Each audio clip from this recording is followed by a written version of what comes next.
Daniel Levy is a former advisor to the Israeli Prime Minister, in fact, to Ehud Barak, and he's now the president of the US Middle East Project. And he says that the job of foreign prime ministers coming to Israel is to encourage the Prime Minister of Israel and others to see the humanity of the other, to see the humanity in Gaza.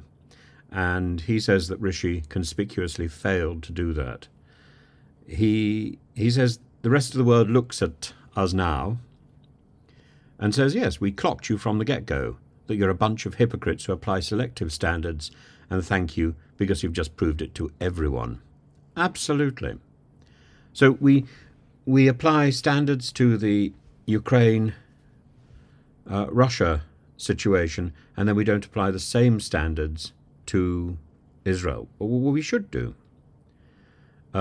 He talks about the language of inability to humanize both sides. And he talks about Rishi Sunak's opportunity and his absolute failure.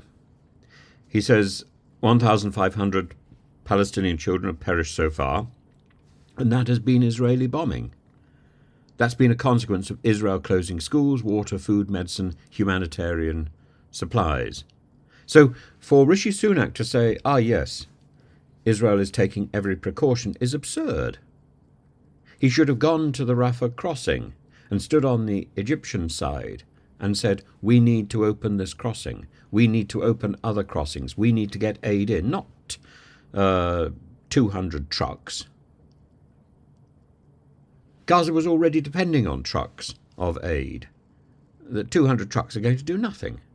It's like a sticking plaster to a gaping wound. There's plenty of gaping wounds in Gaza. And Mr. Levy says, can you really not find more appropriate, honest, credible language with which you can talk about the Palestinians? You're not humanizing Palestinians, he says, by saying that they are victims of Hamas or by saying that Israel has tried everything to prevent Palestinian civilian casualties. What we need to do is to get a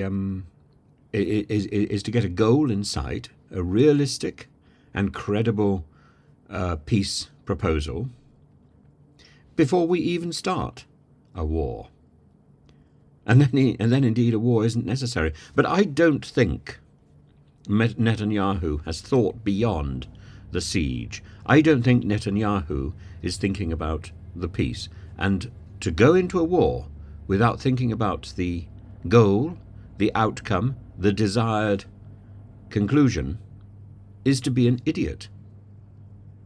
Now, Netanyahu may well be an idiot, but the Israeli people are not.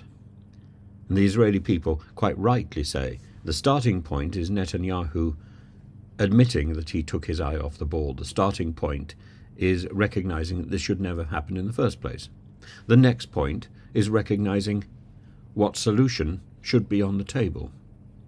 And then the war, if there has to be a war, is about pushing towards that solution. If you take a comparison between Israel and the Ukrainian-Russian position, actually Zelensky has a solution to his problem. It may not be the ideal solution. It's that Russia should get out of Ukraine. The invader must go back. Now, the Israeli situation is slightly different. Netanyahu has said he wants to eradicate Hamas from Gaza, except Gaza is not his to control. And that involves, therefore, stepping over a red line. It involves an offensive position. And that, I think, should be taken with significant care, significantly more care than he is engaged in.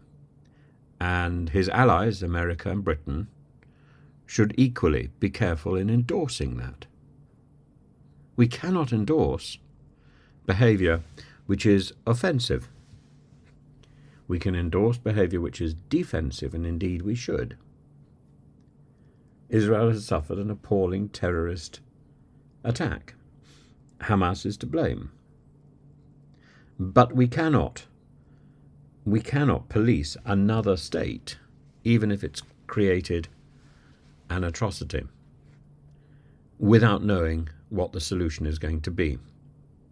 And raining down bombs on civilians is alienating world sympathy rather than solving a problem.